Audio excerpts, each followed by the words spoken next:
Okay, I thought I'd shoot a quick video on this, just kind of a tip for you, but it's going to run a little long, so I figured I would just make a kind of a full-length video here. But no intro, no outro, just pure, bare bones, good content. Anyway, so what I've got here is I need to make a battery lead. You can see I've got my battery terminal, but I need a lead that goes to a junction box, and it has a lug about the size of a battery. And then I need to make two leads that are coming off the junction box going somewhere else. Anyway, so I need two wires coming out of that, and I really wanted to go with one terminal. Now, when you get the terminals this size, you don't just take a regular crimper and crimp those. And don't grab a pair of vice grips or a hammer and chisel or anything like that. And don't grab your regular terminal pliers and think you're going to grab those like insulated terminals and squeeze those, because they're not going to hold. But I do have a trick that actually is going to work better than that. So let me do this. Let me go ahead and trim these wires back, get them ready for these terminal ends here. And by the way, this is kind of a temporary thing that I'm doing here. So I think this wire is pretty old right here. Yep, it is. So do not scorch me for using this old wire. As you can see, it's nice and corroded. But like I said, it's only going to be for a minute. So anyway, I'm going to try to clean them up. I doubt they'll clean up. Which, by the way, that's a tip for you right there. Don't use wires like this. Make sure your wires are always nice, bright, and shiny. Whether they're aluminum, whether they're copper, or tin, whatever they are. Make sure they're bright and shiny. They shouldn't be corroded like this and be black. But anyway, so for testing purposes only, right? So we're going to trim the ends back so that they both will go into this terminal like so. Remember, put on your shrink wrap before you heat these.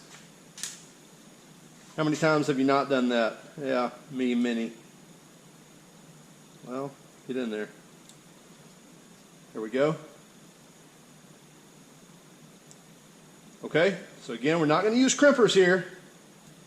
I'm going to put both these in this terminal. Actually, before we do so, some flux. Get some flux here. We'll just dip the end in some flux.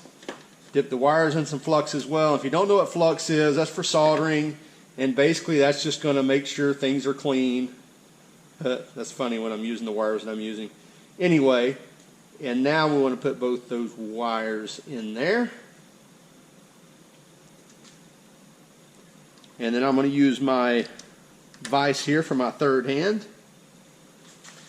And then make sure you got some solder. I'm using some flux core solder as well. Never hurts.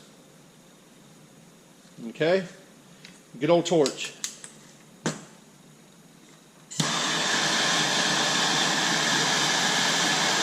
Typically, once your flux starts boiling over, typically it's ready for solder, and we're just going to fill it up.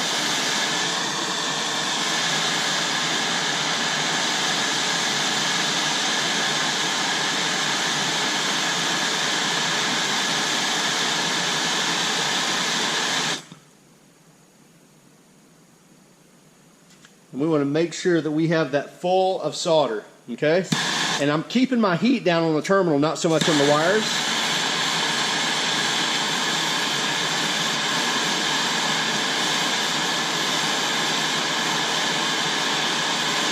You see now it's hot enough, and now I'm literally rolling over and it's actually rolling out the bottom. I knew there was plenty, but I just wanted to show you that.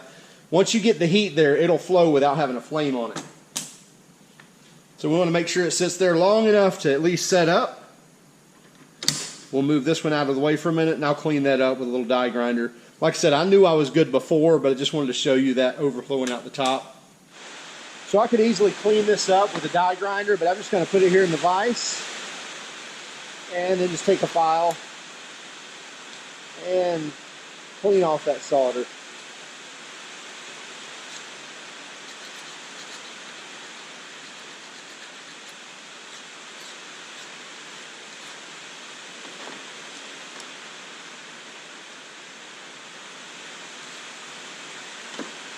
And then I'll move down my heat shrink.